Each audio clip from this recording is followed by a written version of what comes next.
Yo, what up, fam?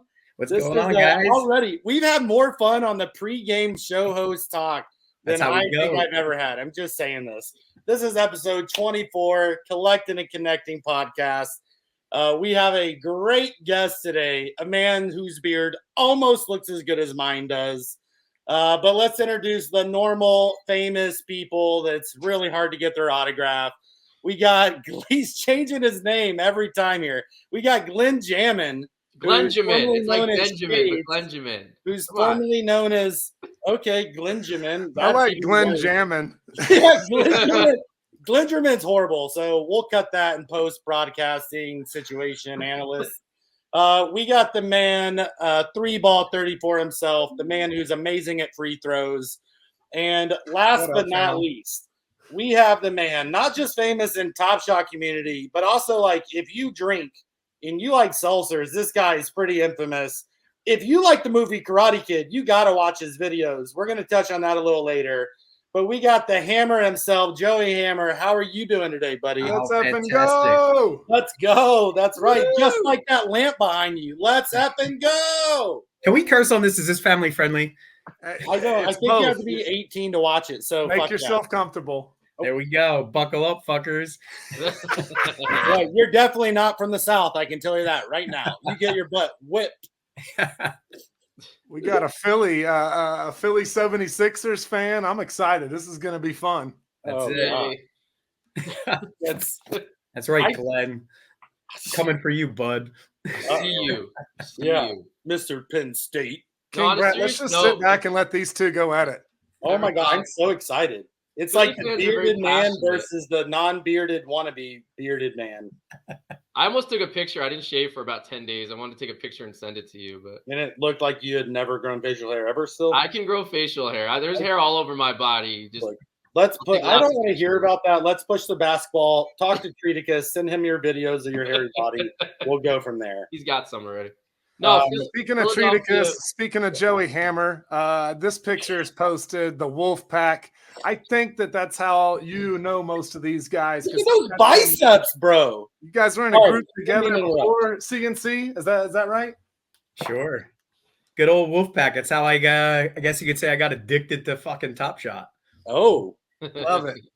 It has to be your most used GIF. The wolf. You're using that one all the time. Dude, those blue eyes look so sick. It looks like my actual dogs. I have 2 Siberian Huskies. Both are blue eyes. No joke. That is my go-to wolf pack GIF. I love that wolf. Nice. Love it.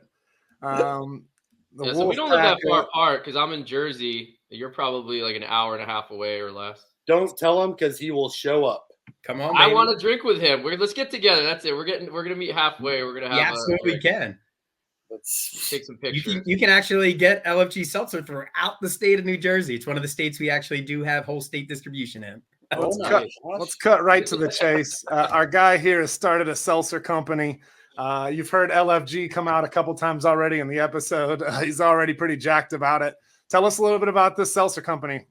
Oh, geez, we're no foreplay. We're just going into it, huh? Yeah, just stick it in. It got brought up several times. Let's go. Sure. So you guys want the origin story, or you just want to hear about the fucking brand? Yes, both. Whatever you want. So I come from a pretty large family. My cousins, we get together many times a year from the time we were just little tykes, if you will. And our family has always gone down the Jersey Shore. Speaking of Jersey, we've had a house. There we go. Yeah. Always had a house in Ocean City, New Jersey. So from the time we were little tykes, always got together. And the older cousins around my age, I'm 40, I'm old as fuck. When we were just little, we'd be, out there and we'd always too many people crammed into one fucking house. So we'd be like, look, we want to buy a shore house. How can we buy a shore house? Let's sell lemonade as kids. Well, obviously, we never actually were very successful slinging lemonade down the Jersey Shore as kids. They pat you on the head. They tell you to go F off, and, so be it. So we get a little older. We start spiking our lemonade, and instead of then trying to sell it, we just go down to the beach. And we have one half-cocked idea. This is many, many years ago of what we're going to do is we're going to put literally vodka in a can. And I'm not talking about High Noons. I'm talking about straight vodka in a can and call it Do Not Drink. And the theory was, you tell people not to do something, they're going to do it. Yeah. We never did anything with the idea, blah, blah, blah. So now we're grown ass men, as we like to then say. The pandemic, that's it. Boom. So the pandemic hits. We're sitting all around with our thumbs jammed in our ass. And my cousin has a bad day at work. Speaking of colonoscopies, sounds like a personal problem. Try not jamming it up there. Just sometimes you just got to do it. So we're bored as hell. We're in the middle of the pandemic. My cousin has a bad day at work, and we're talking about that dream of then getting a shore house again. And we're on a Zoom call because that's what people did back then, is you just Zoom because you couldn't see each other. And I go dark. So I turn off my screen. I come back and I look at everybody and I get all close to the screen like this. I go, "We're in business, motherfuckers." And they're like, "What are you talking about?" And I was like, "I just spent $7 and registered the domain name Do Not Drink," thinking that we were going to get a quick little chuckle out of it and that was going to be the end of it. But the way the legend goes is we were now pot committed, spending $7 on a domain name. Makes sense. And we decided we were just going to plow a few $100,000 into an hour business and make it actually work. Love it. So the funny thing with this total sense. Yeah, right? I mean, $7 pot committed, couple hundred G's, same thing. I'm in. It's how my brain works, right? Yeah. So the funny thing here is we never thought when we started this process that we'd actually then ever get to a finished product. We're just three dudes from business, marketing, and sales backgrounds. We're like, there's no way in hell we're eventually going to hit something that we're not going to be able to get over. But the funny thing with this in this country is if you have enough time and desire, you can figure it out. And I'm not fucking joking. We just did. Yeah. So it's like, we started an LLC. We had bank accounts. We figured out how to have a commercially formulated beverage. Then we were like, hey, we need to have the licenses now to then go out there and sling it, and just step by step, brick by brick, we made this company. So we are LFG Seltzer Co. It's an 8% hard seltzer. And the whole concept was we like to then drink seltzers, but we were tired of feeling like a bitch holding those little tiny skinny cans. Yeah, it's like, oh, man, I like to drink seltzer. That, a strawberry farted in my can. So we're like, hey, let's make a seltzer for not necessarily for dudes, but for people that are just tired of having to drink 1,000 White Claws or something to actually get from point A to point B. Right. And this is where we landed. So it's a bold brand. We're pushing the envelope in terms of the grounds for what you can and cannot say from a marketing standpoint. We trademarked the phrase "seltzer that fucks." A lot of people don't even know what that phrase means, but the younger generation does. It means to attract. It's something that if you say this fucks, not necessarily sexual in nature. I don't understand. What do you mean that the can actually? Yeah, you drink it and you have sex with the can, or how does that work? You drink it and people are attracted to you because it is see what the Texas guys think? They're just totally clueless. Bro, like, I don't know what you're talking about. I've seen this, man. I've seen the flag that says, I'm pretty sure it says seltzer that fucks, and I wanted to order one immediately and fly it in front of my house. So it's no joke. So we're pushing the envelope, and from the marketing standpoint, we have 4 flavors right now. You can see them on our website. We just launched distribution in Illinois. Also, if you're watching, you can see 3 of the flavors in the background of Joey Hammer right now's talking conversation. You can. There's 3 of them. 2 of them are in a lamp. The other one's for later. After I get off the call, I can crack it. I love it, dude. What 3? I know we're about to go to basketball. I promise. What 3 flavors do you have, or what 4 flavors? 3 or 4? Yeah. So we have Midnight Shirley, which is our take on a classic Shirley Temple. So think maraschino cherries. We have Ménage Orange, which is orange, tangerine, and a slight hint of peach. It's like a threesome in your mouth. We have Blue Raz, which Blue Raz, which shockingly is a blue raspberry. And then we have Legally Ambiguous Pink Candy, which I'll put out to you guys. Do you have a guess on what then that candy is that we're referencing? Cotton candy. You said pink candy? Legally Ambiguous Pink Candy. Oh, I missed the SAT word. Yeah, big words there. So it's our take on a Starburst. So I think strawberry and also a little hint of peach. Gotcha. Nice. Very cool. That's cool that hearing the origin story and you guys getting together on that. It sounds like you're big aha is just to do it. Like we don't need to just sit and keep talking. Like let's take steps and move forward. And it sounds like you guys advanced it, and now you got a real thing. It's really cool, man. Yeah, you can get hammered when the Sixers lose early every year. Ooh, shot fired. Shots fired. We enjoy the regular season, though, don't we? Oh. You do. DJ, so how did you? I know, like, tell us about how you found Top Shot. How did you get out of Top Shot into Top Shot? Like, what's great question. We're going from one fucking origin story to the other, huh? Yeah, because that's how two wrongs make a right. Origin. So my Top Shot journey, as I like to call it, it's funny because it's probably a lot like most of the people that are still here. So I joined in the Top Shot boom. So March 2021. If you rewind just a little bit, that same family dynamic, my cousins and I were all talking. Crypto is always in the background of conversations. The world shuts down, March 11th. Once again, you're sitting there thinking of things to do. Top Shot kind of pops up and it's like, hey, what the hell is this new thing? Lifelong Philadelphia sports fan, obviously love basketball. Hey, let's check this out. So I buy my first moment March 25th of 2021. So it's the big boom. And, if you know me, kind of my whole MO is I will dive in and then I'll kind of like look around and check things out to try and figure out like what the hell's going on. So I joined in March and then I started buying packs. So I didn't then go nuts in the marketplace initially. I started buying packs April and then into May. So, March, April, May, I have barely any investment in Top Shot, but it was sometime after May and then kind of like early June as I'm starting to like look around. I had come from a finance background, so I'm in wealth management.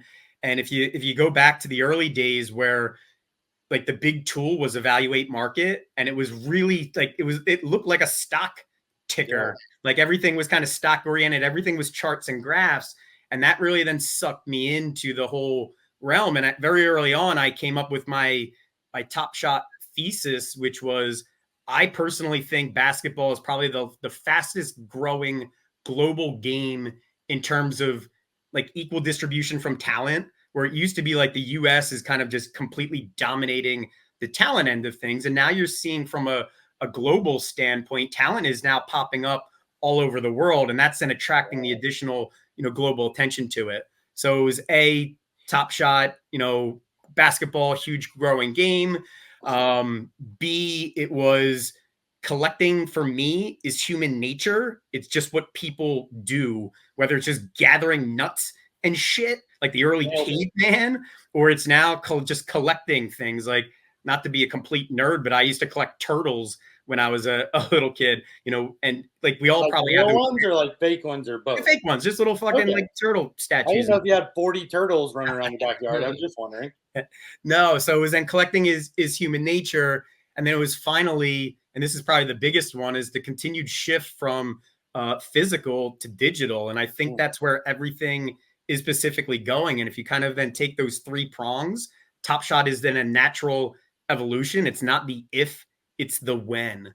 So that's kind of where I, initially boom. Yeah, boom. So then I went, just like a lot of us then, as I went lost my complete ever-loving fucking mind in June and July, and then just started, unfortunately, buying everything. And the reason being was they then implemented collector score, and then to qualify for the different pack drops is you had to then hit these certain tiers. And I think, if we're talking Top Shot, if we want to go down this road, is I think that's one of the like the fatal flaws of like the early stages was they start putting these tiers. Fatal's a little strong, maybe a road bump. Sure. Yeah, sure. Let's we'll walk that one back a little bit. Yeah. You started to then people were looking at the moments they were buying. You were just buying stuff because you needed the score to be able to qualify for the other stuff that you wanted to get. So I still have a ton of moments that to be perfectly honest, I probably never watched. I just was buying them for the sake of buying them. Yeah. So you bought these two that are pretty spectacular, and I think you have a reason for them. I think you alluded to them a little bit in that story. But what do these two mean to you? So these two, I consider them almost one moment. And the reason being is the date that's attached to them. Yeah. So yeah, I did kind of mention March 11th for me is a date that the world stopped spinning on its axis and stopped making sense. And if we then just go back from what was obviously happening, that was the day that the league, the NBA, shut down. And when a league of the strongest physical specimens among us decided that this is real and they could no longer then do what then they were, paid and trained to do, which is play basketball, the rest of the world immediately took notice, and it went from point A to point B, from complete kind of, it was like scary and stuff, to, oh shit, this is actually a real pandemic, quite literally overnight. If you also then, the reason why I think that date's just very special is if the blockchain and kind of digital technologies survives, which obviously I think it's going to, everything will be rooted back to then that specific date. Because if you look at from an adoption standpoint, from crypto to blockchain, everything from March 11th then on is this parabolic ride to the moon. Very cool. Very cool. Yeah, we hear a lot about the bubble moments and people collecting those because it's that specific one time. But I really like your thoughts here on that's the day that everything changed. King Brett and I, being Mavs fans, were watching that game on March 11th, and because it went viral of Cuban being on the baseline and looking at his phone that they had just canceled or postponed the season. Yeah, and that's kind of what shot around the internet of like, holy crap, they're shutting it down. Yeah, so if my memory serves me, that was a nationally televised game. Yeah. And so that was the last game, I guess, that started. It wasn't the last game, my memory serves me, that actually ended. Vince's last shot, technically speaking, was the last bucket to go through a hoop that night. But it was, there's a ton of viral moments that then just come out of then those specific games. Those images for me is what makes those moments specifically special. And I watched the game. It's at MSG, Vince's last shot. I remember watching that, and I was thinking in my head too, how cool is this that he made that shot, because they were all kind of standing around and letting him shoot at the end. Thought that was pretty cool. Yeah, I mean, it was. Look, at the time, I don't know if anybody could have predicted like that was it, but obviously there was a feeling of like, this is getting real. This could be the end of the actual season. Because without the pandemic, there's a chance he doesn't retire right there. That just happened to be his last game because of the events that followed. 100%. But if you go back and watch that moment, it's also, for me, and we'll talk about this probably in a little bit, I think the moments actually matter. And if you watch that moment and you have in the back of your mind, March 11th, people aren't able to then after this point in time, handshake, hug, embrace, high five. He makes that basket, and then there's an embrace afterwards. Yeah. And it's like after that point in time, like you weren't able to do that even with people. It was frowned upon to do that. So it's like that moment, if you by itself, it's a cool moment, just being his last shot. You take then the context and throw it on top of it. Like for me, that's what makes some of these things, special and actually collectible. Yeah. I say it all the time, man. You know that it's a moment that you love when it creates or elicits emotion. And just listening to you describe it, you can tell the emotion that watching that takes you back. It transports you. Our good buddy Torque says teleport all the time, right? It teleports you back to that time. And think about 10 years from now, you watch that moment, you're going to go back in time, and it's like you were there. It's like you remember all of it again. It's so great. I love that you brought up that point. Let's click in on your 76ers fandom a little bit and look at these Joel moments. All have a similar serial number, which is pretty cool. Talk to us about these and your 76ers fandom. Sure. These moments, I guess, primarily actually happen more by accident. So I don't mean to laugh. I love accidentally getting legendary and rare moments. No, so that part obviously is not an accident. The fact that the serials match really what it was. So I forget which one I bought first. I think it was actually the rare moment first.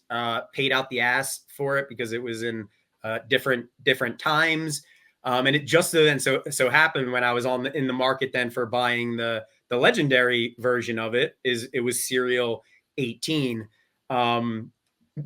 The funny part was then after I saw I had the 2, I was like, oh shit, like can I grab then the common moment, the most available one? I was like, that's probably not going to be available. The easiest one to get. Right. In theory, it should be. Right. And so like but the minute people know you're looking for that might change the So that's the funny part about then this little story is it was on the market. Actually, it was available for sale. It was selling at a fairly significant premium because of this cereal, but it was available. And then when I realized I had the other 2, I think I initially put an offer in for it. And then I was like, what am I doing? Like, to save the extra $50 or $60, like why? Having all 3 cereals for me makes it much more special. And quote unquote, really cool trio blend. So makes it a no-brainer. Yeah, but I'm a Sixers fan, so I have a fairly decent Sixers collection. Yeah. Well, how are you feeling about these trade rumors that he's going to get traded to the Knicks possibly for a package? It's not going to happen. Stop it. Of course. This is complete stop it. I don't know how I feel about that either. I won't. You have to trade. It's just not. Joel's not. If you're talking about Joel, he's not going anywhere. So like, I would be absolutely shocked, especially now that they're having early season success. Yeah, he's going to play this. He's going to play this out. They already moved Harden. They got Maxey playing well with him. Yep. Yeah, now we just got to get over. It's like anything else. Everything's not without drama. So now we have to figure out what the hell's going on with Oubre, because he was having a really strong start to the year, and I think he was adding a lot to the broader team. Initially coming off of the bench, which is probably where he's a little more comfortable, or probably should be. But even as that 5th starter, I mean, he was adding a ton, and then obviously, who the hell knows what happened there? He's a good-looking dude too. Glenn, let's right. I should have let that breathe. That guy is handsome as shit. Glenn Jammin. It's not Glenn, sir. Glenn Jammin. Excuse me, Glenn Jammin. Let's test Joey Hammer's knowledge, especially with some throwbacks, and let's play a game. Will you tell him a little bit what we're gonna do? Yeah, so we researched 3 players that used to be on the Sixers, and based on your age, and I'm sure that you've been a fan a long time, I think this will be pretty easy for you. Stop it. Just so you know, I have a memory of an ant. Very nice. Well, we'll put them up there. Name them as soon as you know them, but no rush. And if you miss one, you have to slam a seltzer. I'm sorry. You have to send us each a case. Don't threaten me with a good time. Yeah. I'll smuggle a case into Texas. Ooh. Who you got? 76ers, number 12. He's got a basketball in his hand. He does. Is that the Ohio State kid just younger? It is. I think so. Ooh, look at you. It is. He went college just to show the knowledge. Yeah, but I can't just say the name because that's too easy. Let me drop some real knowledge. No, I'm fucking blanking on his name though. You got a hint for him? Ohio State would have been my hint there, Glenn. What do you got? He played for the the Blazers too. That's not gonna help. No. God, who likes the Blazers? High draft. He was a high draft pick, point forward kind of player, all around. Yeah, I know exactly who he is. I just don't know his initials ET. Evan Turner. Evan Turner. Let's go to number 2. See if we can earn us some seltzers. Hey, I'm going to count that as a win, though, because you nailed it right away. You recognize me to remember his name. He was a bum. Number 2. Jordan. No, I'm kidding. That's Eric Snow. There you go. Oh, look at you, sweaty man himself. So my funny thing with him is I hated him. He was a great role player, but I hated he wasn't like the modern basketball player like that. He was slow. He was very slow. Shot a little funny, and like for me, it was always like, is he really like NBA caliber? And he had a great, I think he had a great career. But he was always on the shit list, and I always then blame him fucking for not winning a chip with Allen. He definitely had had like an a old punchable school face. Too. It is his fault. punchable face. He's a punchable face. He was definitely part of Not the so old much school. here, not so much here, but right here. A little bit more of the new school type player. Here's your last and third 76er. That's Williams. It looks like a woman in this picture. I'm not I going to lie. tried to zoom in because it was going to be tough from the face, but Lou Williams. Yeah. Nice. 2 for 3 is not bad. Michael Jackson. We tried. Sorry. Very nice. Good job, Glenn, with that's the not choices. bad. I liked those. Now, That when means did you only you have to start? send me a case, not them. When did you become a fan? What year did you start watching? I mean, from the time I can remember. So, I mean, my whole family, we love sports. You know, we'll get together over Thanksgiving. The football will be on from start to finish. So I couldn't even tell you. I mean, I'm 40, so I don't fuck 40 years ago. So wait, does the whole family agree on sports? Or Yeah. is there like an outlier of someone like The only outlier is a couple of now the in-laws. So family they don't growing and count. whatnot. Come on, man. We do have- Those Jersey folk. We do have a couple Dallas fans in there. Let's go. We're everywhere. This is Can't the get away NFC from us. East podcast, by the way. Now, This oh gosh. Yeah, the new Dallas comer is he's fantastic dude. Just his fandom is really tough to swallow. Yeah. Yeah, that has to really be is. tough up there. I've always wanted to go to an Eagles game and go watch the Cowboys up there, but it's just something that's I've always been Don't do told it. not to. You guys like throw snowballs at Santa is what No, SBA and that- no look, batteries. So, and that's that not for nothing. That's a big kind of misconception.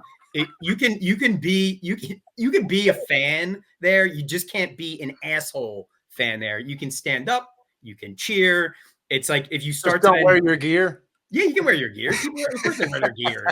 Like, however, when like the New York Mets fans come into Citizens Bank Park and just act a fool, it's like, yeah, sometimes you push the wrong button and shit gets a little weird. You're saying New Yorkers don't know how to act? Glenjamin. I'm from Jersey. Don't talk to me about New Yorkers. Don't Bro, lump so- us in together. My No, but one, there was a jail underneath the old. Under the vet. Yeah. Yeah, there was literally a sure. jail to put rowdy fans into. So what? so What's I your think fucking- most I stadiums probably won- have one. It just comes up a lot more there in Philly. Oh, really? there's probably more it's a deterrent. It's no big deal. Look, so you remember the movie Invincible with Mark Wahlberg? Sure. So he played Vince Papale, right? The guy who actually I met walked him in Vegas. So Wow. he's He actually still one of wears my an Invincible shirt. Yes, he does. He's actually my customer. Him and his wife, super awesome Wow. people. Super And he nice. was like, if you ever come up to a game, let me know. But I've been terrified to go up to a game, but they still have a house up there. But so I feel like now I know there's some cool people up there. I can go kick it with Mr. Invincible himself, maybe see you and the fam. That might be a fun time. Look, if you're with Vince Papale, like you're good. Like, Oh, people- bro. He had a mob following him everywhere. And his wife comes up to me. And I didn't know who she was. And I'm like demoing her. I sell knives for a living, Cutco kitchen products. And she's like, cool, we want to buy it. And then he walks up and I recognize him immediately. And there's 50 people asking for autographs and different things. And I'm just like, you can just have them. And she's like, what? I was like, who is this your husband? And she's like, yeah. She's like, you mean I don't have to buy them? I'm like, wait, that's a bad business decision. You can buy them. I'll just give you one extra free knife. She's like, okay, we'll take it. And then I got pictures and autographs and all sorts of stuff. So it was super cool. But yeah, that's the end of my story. I'll stop talking. But I didn't recognize him. It was more he was telling people kind of who he Yeah, was. he's And then once you know who he's he is, older you're like, now. I need- It's hard to especially if you're recognize from those Philly, people. you're like, I need a picture because that story is just it's just Oh, awesome. It's dude, Philly yeah. legend. It really is. Yeah. I thought when you said he was a client, he was a fan of your OnlyFans page or something. Hey, That's a better story. He's not into foot fetishes. That's Oh. that's all I Good got. that you That's asked all I him, do. I got twin toes. They're a hit on OnlyFans. Just search Queso with the twins. You'll find me. Nice. Dude, so the Hammer, you've also been to some pretty big like cardboard collection, like sports memorabilia, card shows, some big stuff like that too, right? Sure. So I mean, so I'm a 90s kind of product of the 90s, even though I grew up in the 80s, I guess, the junk wax era. So, I always collected things that were just completely worthless. But I have an older brother that loves vintage baseball cards. So he has like the entire Topps the T206 set minus the Honus Wagner, of course, because that's a multi-million-dollar card. Right. But more Seltzers first. Yes, someday. So when he goes to some of these local shows, I'll just tag along. Don't know what the hell I'm looking at. I'm really not in the market for any kind of physical cards, but I just like to go to then see if you're around other people that like to collect. For me, it's like, where is the digital presence? Right. When people talk about like, are we early or not? And I think now it feels like we're late almost. It's not like, so if you, I forget, it might be a year ago now, I posted a video of a show that I was specifically at. We're talking about thousands of people at these shows, all running around collecting kind of basically everything. And there was zero digital presence. So when people talk about like whether we're early, late, blah, blah, blah, it's like when we talk about just the regular collector market, it's like we have a very little digital. When I say we, it's a weird thing to say. Like we have very little penetration into that. And like, not for nothing. Not gonna do it. If you just go back and then look, like there's been some attempts at crossover, and it's almost like the digital people pick a fight with then the physical people and vice versa. Yeah, crossover penetration makes it really awkward. But as opposed to saying we are all playing in the same sandbox, being sports fans liking to collect, why are we not doing a better job reaching across this table? Look, that's above my pay grade. No, for sure. Running. I remember what you're talking about. I remember you posting it, and it was like the biggest like cardboard show, the biggest like physical card show in Philly or something. Right. And the picture was just like it seemed like probably not, but could be thousands of like vendors. It was well, I don't know if there was a couple thousand vendors, but there was definitely a couple thousand people there. We're talking probably hundreds of different vendors. Yeah. And just zero digital presence. And I think some people have tried to then at other shows have a TopShot booth or something like that. And look, I think TopShot, they're fighting battles on so many different fronts that they can't be every place and be everything to everybody. They only put out one fire at a time. If somebody there is listening, is to make a concerted effort to get there, because these are people that live and breathe the same things that we do. It's just we are consuming it in a different medium. So it's like, how can we further try to penetrate that? Because these are people that are doing, once again, the same exact things, just in different form. Most everybody we talk to that is a part of this thing is a basketball fan and a collector from some form or fashion. So finding those people across the world and making that connection, it doesn't have to be a either or type thing. I love what you're saying. We are early. Yeah, you think it would be a lot easier to convert people. That was very surprising to me.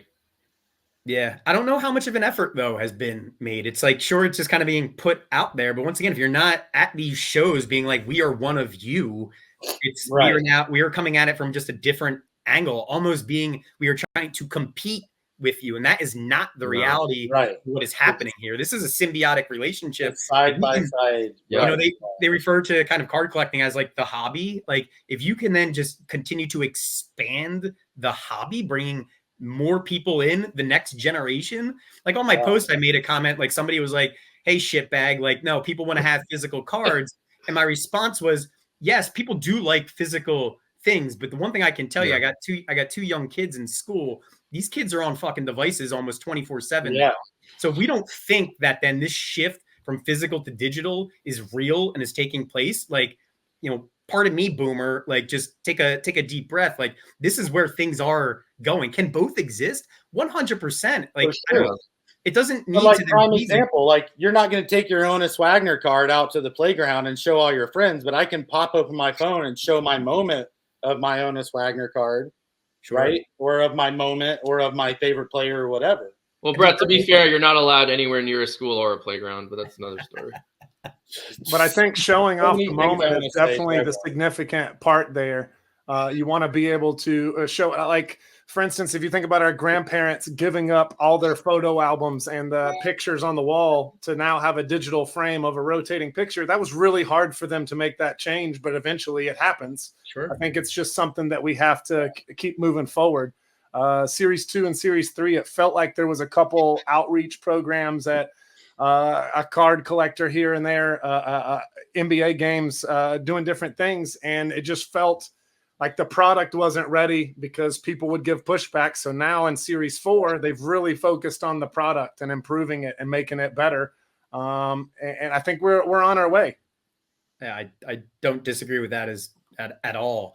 But for me though, even whether the product's ready or not, and I get the risk of, hey, you don't have necessarily a finished product yet, but you look at some of the booths that then have been created and they just look so cool. And I'm just telling you from being at some of these shows, is those booths would attract just a ton of eyes. Now I will say 100%. the biggest limitation of a lot of these shows is the Wi-Fi is fucking awful.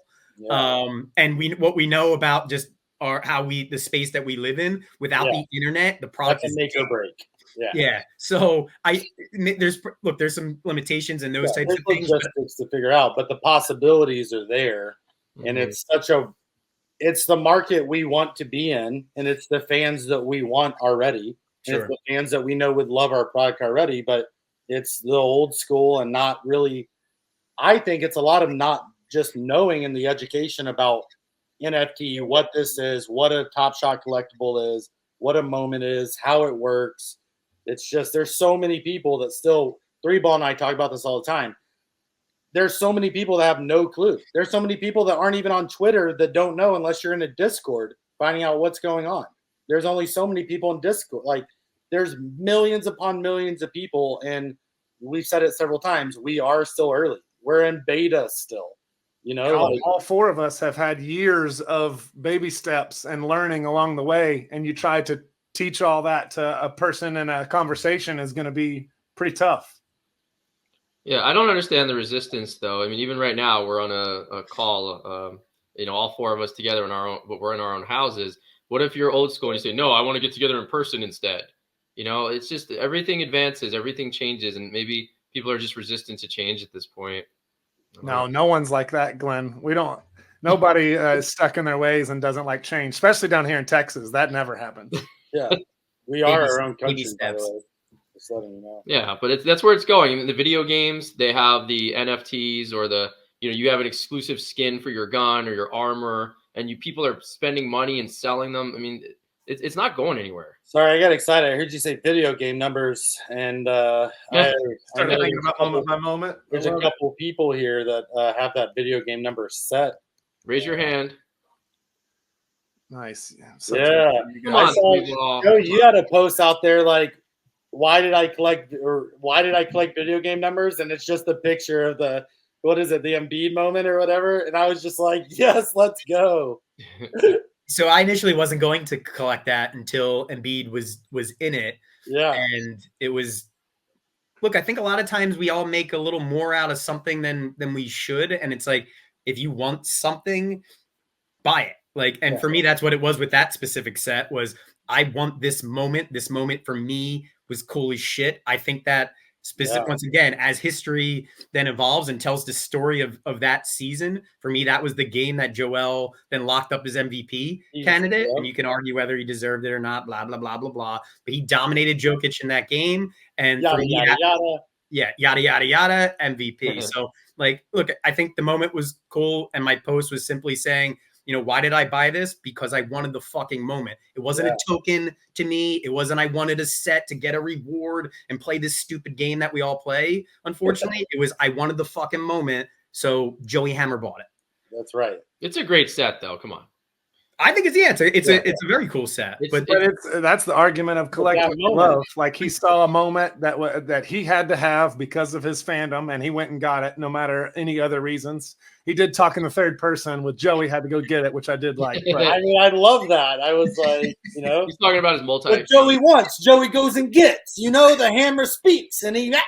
What accent is that, King Brett? Where'd that guy come from? I don't know. I panicked and I was like, "There's no seltzer around. I can't chug it. I'm just gonna go with it." Well, my point was a lot of times in the Top Shot community is they buy things to get something else, whether it's to then accumulate enough points to then hit this tier, to then get a set reward for the X, Y, or Z. And I think sometimes we have to then get back to the basic of, do you want the moment? Yes or no? Yeah. And I think Treaticus made a very simple video of, it's like, do I want this? Yes. Can I afford it? Yes. Buy it. Like, Right. and a lot of times it doesn't need to be much more complicated than that. And when you have that type of mentality and don't then want, or more importantly, expect all these other benefits, is you don't then find yourself tying yourself into not getting all upset and then wanting to then fire sell your collection because somebody hurt your feelings. Right. Yeah. Yeah, I Sorry, won't just out of like 3 people immediately, I wanted to like shout out to you saying that, but I won't. I don't want to give them a platform. Yeah, I shout won't out buy to Mayor Treaticus there. Love that shout out for sure. That's right. I was gonna say I won't buy LaMelo Ball's Top Shot debut because I hate the moment so much, and it doesn't even look like an assist to me. And I wish they would change it. I know it's his first assist, but it's just I can't bring myself to buy it. I've never heard you talk about this before. Tell me how you really feel. We've had long conversations about this late at night, King Brett. Come on. Yes, we have. Yes. So speaking of Treaticus, and I want to kick it old school with just a really quick segment that I found while researching for this interview. Segment we call Sticky Icky Wiki. Shout out. What's up, guys? Things I found on Wikipedia that kind of stuck to my brain when I was researching the 76ers. This is old school, which is why I brought up Treaticus. But 2 high school buds bought the team. Let's see, when they were the Philly Warriors were moving to San Francisco. They had Wilt Chamberlain on it in Philly, which is his hometown where he's from. They moved the team to San Francisco. And then once they were there, these 2 brothers, Ike Richmond and Irv Kozlov, bought these Syracuse Nationals and moved them down to Philly, which became the 76ers. Didn't know any of that. So I thought that was really cool. But then the sub note that really stood out to me, Wilt gets traded back to now the Philly 76ers. And these 2 brothers who are high school buddies, Ike and Irv. Ike actually dies from a heart attack in Boston during the game in the first quarter. Wilt's playing, and Ike is actually good, almost like a second father to Wilt. They've formed a really good relationship. Ike and Irv have the team 50-50, and right before Ike died, Ike had promised Wilt that he could own half of his percentage. Wilt was about to own 25% of the 76ers right after he retired and was going to be the first black owner / governor in the NBA.